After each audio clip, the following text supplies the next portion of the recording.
Nabi Muhammad SAW, Bapak Ibu sekalian, setelah pulang dari Isra dan Mi'raj, karena itu perjalanan malam hari, beliau pulang sudah pagi. Pada saat itu pagi sudah mulai kelihatan matahari di pagi hari. Awal pagi kita di waktu syuruk, gitu kan. Duduklah Nabi SAW di depan Ka'bah.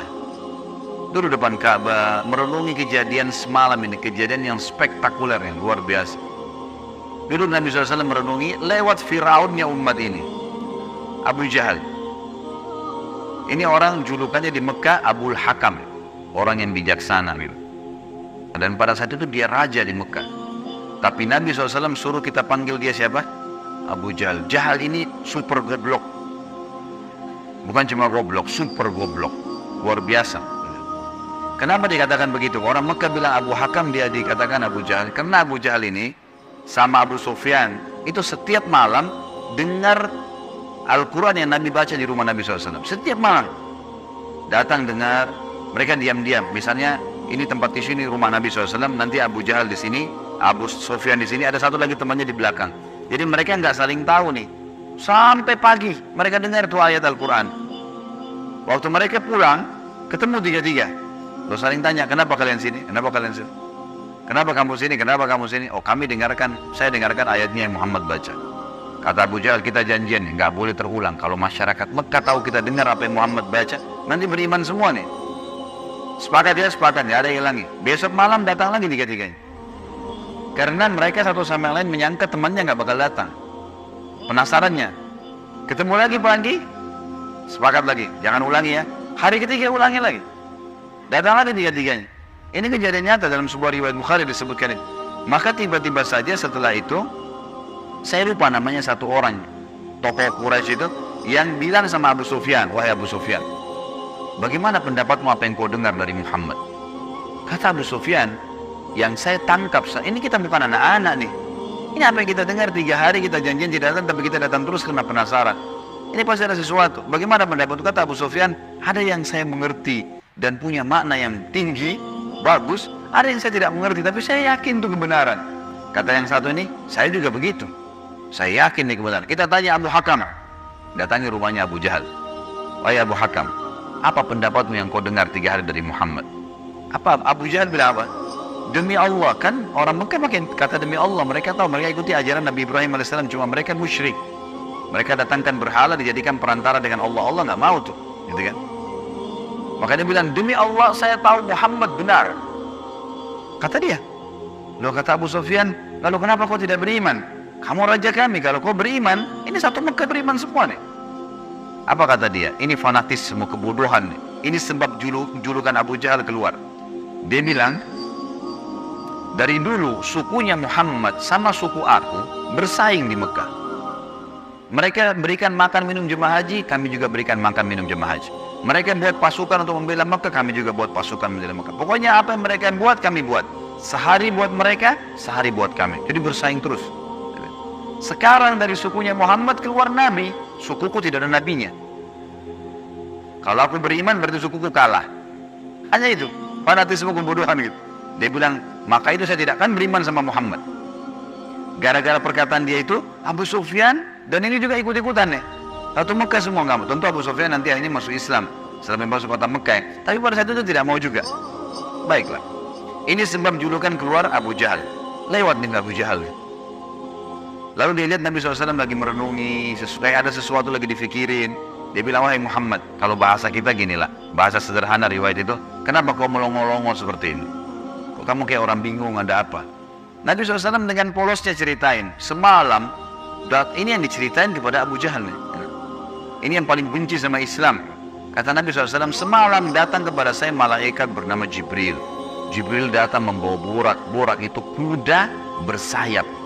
Ini kuda bersayap sampai hari kiamat tidak ada nih kalau di kehidupan kita. Zaman itu, sekarang saja orang tidak percaya kalau ada kuda bersayap gitu kan.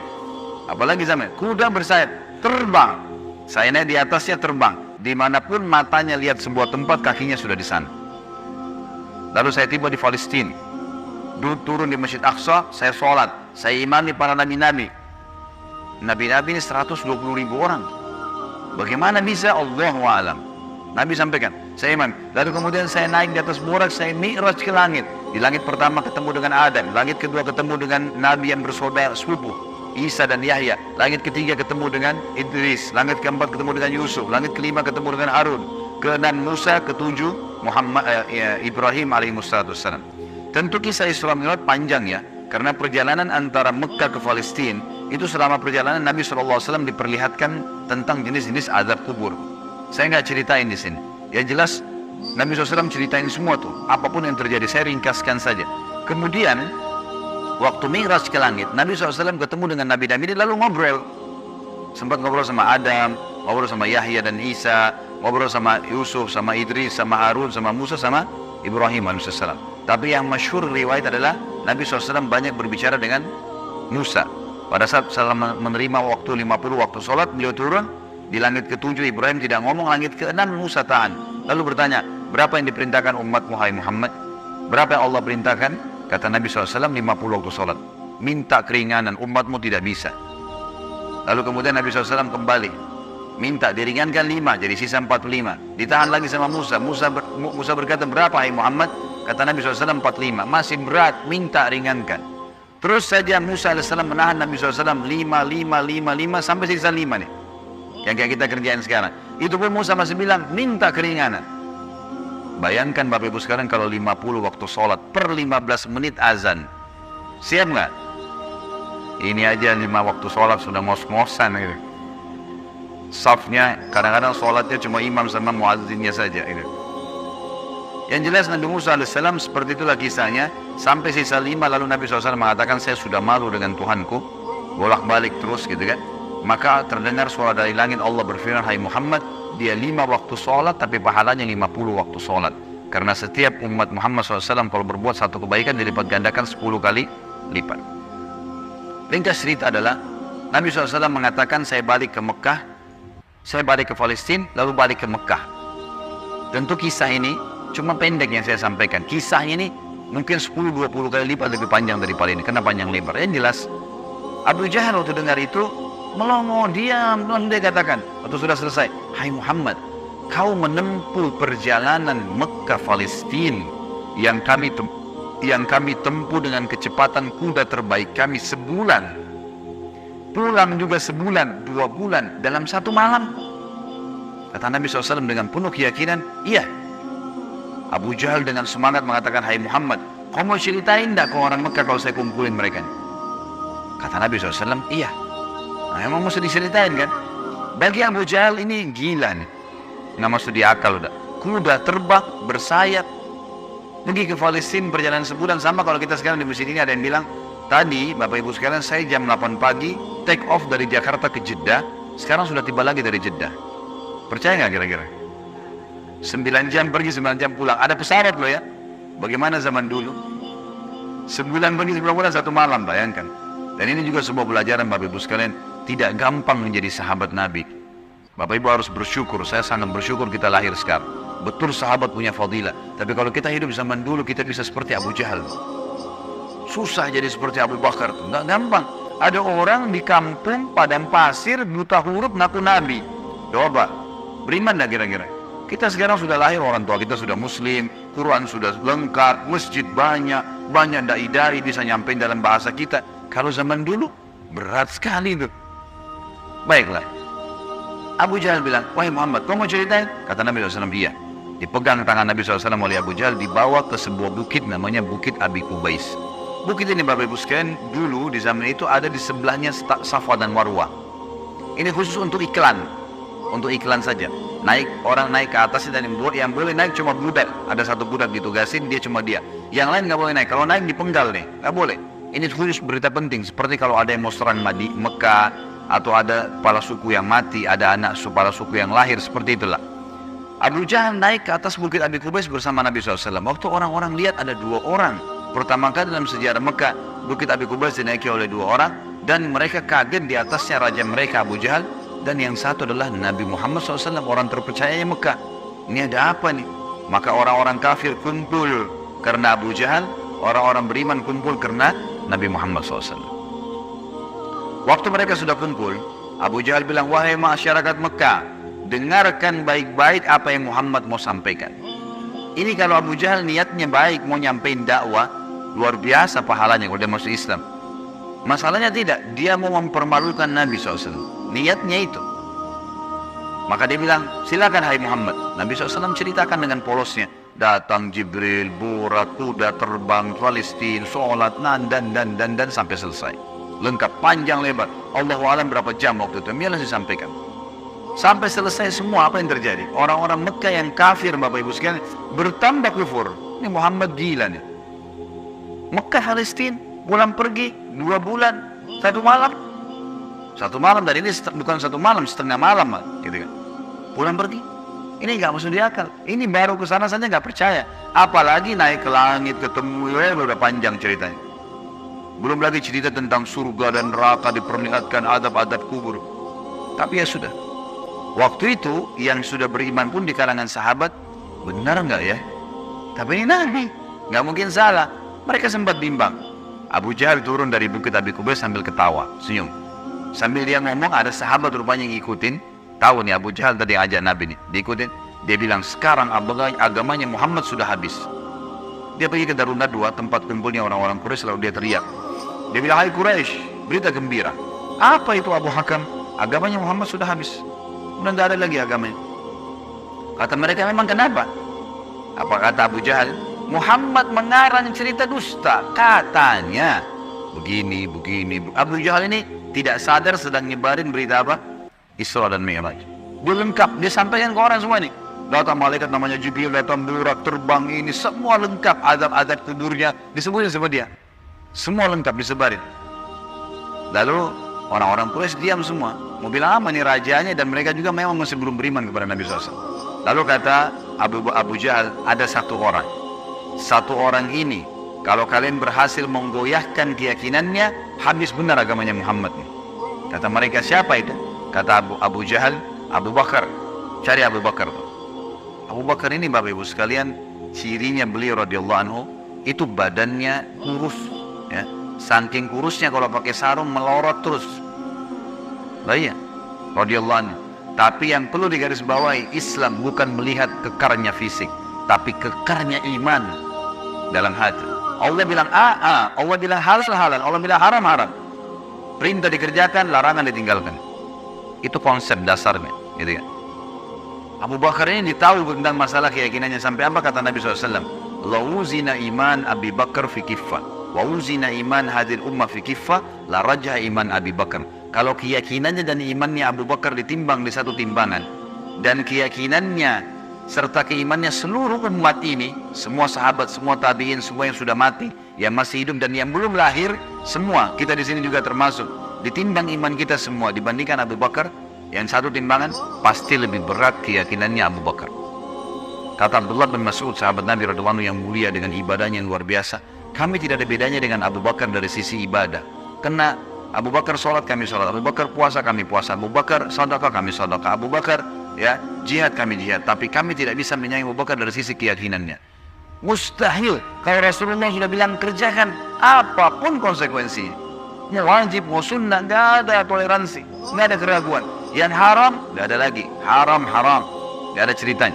Seperti itulah konsepnya. Jadi sangat luar biasa. Yang jelas Bapak Ibu sekalian, mereka bilang cari Abu Bakar. Dan juga ada hadis, supaya saya tidak lupa ya, kata Nabi SAW, tidak ada seseorang yang menginjakkan telapak kakinya di muka bumi setelah para nabi-nabi yang paling afdal lebih daripada Abu Bakar. Jadi setelah Nabi langsung dia radhiyallahu anhu, jadi orang yang sangat luar biasa. Datanglah orang-orang Quraisy ini ke kebunnya Abu Bakar, di kebun kurma di pinggir kota Madinah, dan orang sahabat-sahabat tadi ini pada ikut gitu kan. Sampai di kebunnya Abu Bakar, Abu Jahal teriak-teriak, wahai Abu Bakar, keluarlah. Abu Bakar keluar. Abu Bakar keluar. Kaget Abu Bakar. Belum pernah dalam sejarah hidupnya Abu Bakar itu tokoh-tokoh Quraisy, kepala-kepala suku datang ke kebunnya. Untuk apa? Dan belum pernah dalam sejarah Mekah orang beriman sama orang kafir jalan sama-sama. Maka Abu Bakar bilang, ada apa wahai Abu Jahal? Dia bilang, sahabat Muhammad gila. Masa dia cerita rekayasa bohong? Cerita bohong begini. Abu Bakar ini belum dengar dari Nabi. Abu Jahal yang jelasin. Begini, panjang lebar sampai selesai. Sampai kembali lagi ke Mekah. Abu Bakar sudah tahu nih, apa tujuannya Abu Jahal. Kalau dia mau beriman, dia sudah beriman sama Nabi. Tapi datang sini mau ngacoin nih. Kata Abu Bakar ada dua riwayat. Riwayat yang pertama, wahai Quraisy, bukan cuma Abu Jahal, wahai Quraisy, Muhammad mengaku turun wahyu dari langit ke rumahnya dan saya percaya. Apa bedanya dengan dia kalau naik ke langit? Sama saja, tidak akan menggoyahkan saya. Riwayat yang kedua yang unik nih, dia mengatakan, wahai Quraisy, ketahuilah kalau depan mata saya ada tembok warnanya putih, jelas putih. Muhammad bilang tidak Abu Bakar, itu hitam. Saya akan bohongkan mata saya dan saya bilang hitam. Ini luar biasa. Mau digoyahkan bagaimana nih? Tembok putih? Enggak, salah Abu Bakar. Oh iya, salah. Matanya salah. Bayangin tuh. Apa kira-kira bisa menggoyahkan keyakinan seperti ini? Luar biasa. Pokoknya Allah Rasulnya bilang selesai, nggak ada toleransi. Sudah selesai, semua dikerjain. Biar seluruhnya benci. Tembok warna putih, Muhammad bilang hitam, saya bilang iya, mata saya salah, hitam berarti. Abu Jahal dan orang Quraisy diam. Ini nggak bisa lagi digoyahkan. Abu Bakar radhiyallahu anhu tahu ada masalah nih. Dia tanya orang sahabat-sahabat, di mana Rasulullah SAW? Kata mereka di Bukit Abi Kubais itu, dikerumuni orang. Abu Bakar kesana. Pasti pada sana dari jauh Abu Bakar teriak, ya Rasulullah, suara keras sengaja. Orang waktu dengar orang teriak, semua bubar-bubar kasih jalan. Seperti kalau di masjid ada dari belakang panggil saya, mungkin Bapak Ibu akan lihat ke arahnya. Suaranya keras sengaja. Nabi SAW lihat yang datang, Abu Bakar senyum, udah tahu siapa yang datang. Ini tokohnya umat, luar biasa. Jadi dia bisa membalik Bapak Ibu sekalian Abu Bakar dengan hikmah Allah. Satu Mekah yang ragu tadi, yang kafir dan yang beriman pun tentang Isra Mi'raj ini kembali semuanya percaya kalau itu terjadi. Dia bisa membalik itu dengan hikmah Allah. Ini kisahnya begitu. Abu Bakar lalu mengatakan, ya Rasulullah, dengan suara keras, Abu Jahal datang ke kebun saya dan berkata, kalau anda menceritakan begini, diceritain semua sambil jalan sambil ngobrol nih, sambil bicara. Jadi orang pada makin nyebar nih berita Isra Mi'raj. Ternyata Abu Bakar sudah dengar sampai selesai. Pas tiba naik di Bukit Abi Kubais sebelah Nabi SAW, Abu Bakar teriak dengan suara keras, benarkah ya Rasulullah? Ini pertanyaannya. Dan di sini Abu Bakar tadi di kebunnya ingin meredam kekufurannya orang-orang kafir. Sudah berhenti gara-gara tembok putih jadi hitam tadi. Kemudian dia sekarang ingin mengembalikan imannya para sahabat yang sudah kembar nih. Waktu Nabi SAW sudah dekat dengan beliau, lalu dia mengatakan, benar kayak Rasulullah? Kata Nabi SAW, benar wahai Abu Bakar. Abu Bakar teriak dengan suara keras, Anda pasti benar. Kalimat Anda pasti benar membuat sahabat semua, iya ya, ini Rasulullah. Kok nggak mungkin salah. Kembali iman mereka lagi semuanya gitu kan. Lalu Abu Bakar ingin membuat satu Mekah yakin Isra Mi'raj. Apa yang dia lakukan? Dia bilang, ya Rasulullah, saya mau minta satu hal bisa? Kata Nabi SAW, silahkan Abu Bakar. Di sini di Mekah, satu Mekah, semua tahu Anda belum pernah ke Palestina. Belum pernah ke Palestina. Dan di Mekah ini ada tokoh-tokoh Quraisy, bukan orang biasa. Kepala-kepala sukunya yang selalu bolak-balik Palestina. Yang Allah sebutkan, rihlatas syita'i was saif. Musim dingin dan musim panas, rekreasi mereka itu ke Palestina dan ke Yaman. Tiap hari mereka menghafal tuh Palestina, pintu gerbangnya, jalannya, pasarnya, semua dikenal. Masjid Aqsa mereka tahu semuanya, bahkan mereka tahu warnanya segala. Apakah Anda bersedia ya Rasulullah kalau saya panggil mereka, Anda menceritakan apa yang Anda lihat di sana? Pintu gerbangnya, jalannya, bentuk-bentuk rumahnya, apa saja. Kata Nabi SAW, tentu saja. Lalu Abu Bakar panggil orang-orang Quraisy, wahai tokoh-tokoh Quraisy, kumpullah. Dipanggil semua, kumpullah. Datang Abu Jahal grup nih sama teman-temannya sendiri. Tiba di situ kata Abu Bakar, hai Quraisy, Muhammad akan menceritakan sesuatu pada kalian tentang Palestina. Kalian semua tahu Muhammad belum pernah ke Palestina. Kalian harus tahu kalau Muhammad menceritakan sesuatu tentang Palestina persis seperti apa yang kalian tahu. Warna pintu gerbangnya, jalannya, rumah-rumahnya, pasarnya, Masjid Aqsanya, harus sportif mengatakan Muhammad benar. Kalau ada satu saja yang Muhammad ceritakan tidak sesuai dengan apa yang kalian tahu, kalian punya hak mendustakannya. Setuju? Setuju. Muhammad gak pernah lihat, gitu kan? Kalau zaman sekarang, Bapak Ibu sekalian, saya mau ceritakan Bapak Ibu Masjid Aqsa, sekarang bisa. Tinggal pakai foto satelit, keramik yang pecah pun saya bisa ceritain. Ini keramiknya ada yang pecah, yang kesekian dari tiang sini, bisa dilihat. Imamnya lagi sholat, bisa kelihatan. Zaman dulu bagaimana? Harus lihat dengan mata kepala, gak mungkin tidak. Kata Quraisy, baik kami setuju. Kata Abu Bakar, silakan ya Rasulullah. Dalam penutupan hadis Bukhari, kata Nabi SAW, Allah Azza wa Jal membukakan Palestina di depan mata saya. Seperti saya lagi lihat. Maka saya menceritakan mereka pintu gerbangnya, jalan-jalannya, pasar-pasarnya, semuanya. Bahkan saya bisa menghitungkan buat mereka tiangnya Masjid Aqsa. Gitu kan? Dan subhanallah, setiap kali Nabi SAW sebutkan tentang ciri Palestina dan Masjid Aqsa, orang-orang Quraisy dari tokoh-tokoh Quraisy mengatakan Muhammad benar, Muhammad benar, Muhammad benar. Terus, dan ini jumlahnya belasan orang nih. Tokoh-tokoh mereka mengatakan Muhammad benar, Muhammad benar. Pengakuan mereka sendiri. Ini nggak dusta, ini benar. Betul jalannya begini, betul rumahnya begini, betul pasarnya begini, betul Masjid Aqsa begini. Mereka akuin sendiri. Maka gara-gara kasus itu, satu Mekah jadi percaya Isra Mi'raj. Baik, Abu Bakar sudah selesai ini perannya. Sahabat sudah kembali imannya. Orang-orang kafir sudah tidak jadi lagi bisa membatalkan keimanannya Nabi SAW dan agamanya. Maka Nabi SAW ingin menutup Isra Mi'raj dengan kejadian yang luar biasa. Kata Nabi SAW, wahai Quraisy, ada satu bukti lagi. Kalau kalian yakin dengan bukti itu, kalian akan beriman pada saya. Kalau kalian tidak yakin, kalian tidak akan beriman selamanya. Kata mereka, apa itu hai Muhammad? Kata beliau, waktu saya sedang pulang dari Palestina ke Mekah, di atas burak tuh, kuda yang bersayap, saya melihat ada kafilah kalian.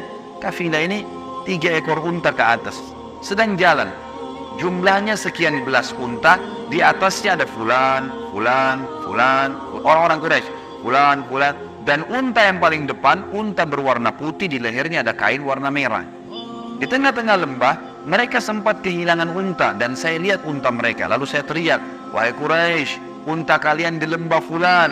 Karena Nabi kenal semua nih siapa yang ada di situ. Orang-orang Quraisy tokoh-tokohnya. Ada lembah fulan, ambillah.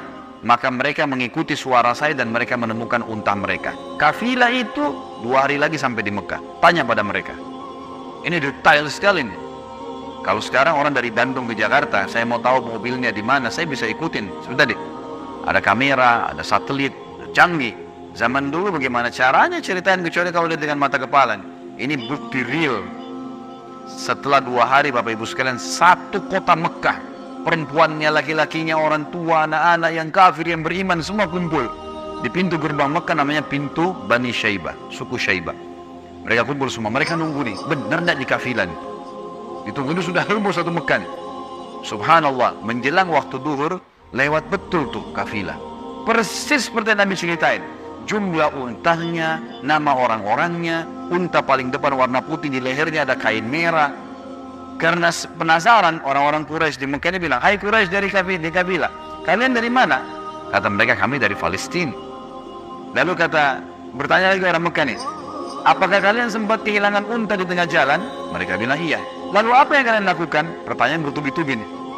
Kami mendengarkan suara entah dari mana mengatakan, wahai Quraisy, unta kalian di lembah fulan. Kami ikuti, kami dapat unta kami. Sekarang orang-orang Quraisy di kafilah penasaran, wahai Quraisy Mekah, dari mana kalian tahu nih?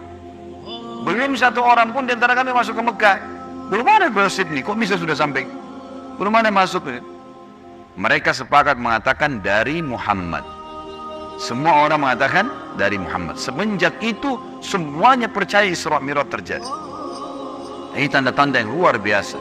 Makanya Allah turunkan surah nomor 17 khusus namanya surah Al-Isra, menceritakan masalah itu, sebuah keajaiban yang luar biasa, mukjizat Nabi Muhammad sallallahu alaihi wasallam.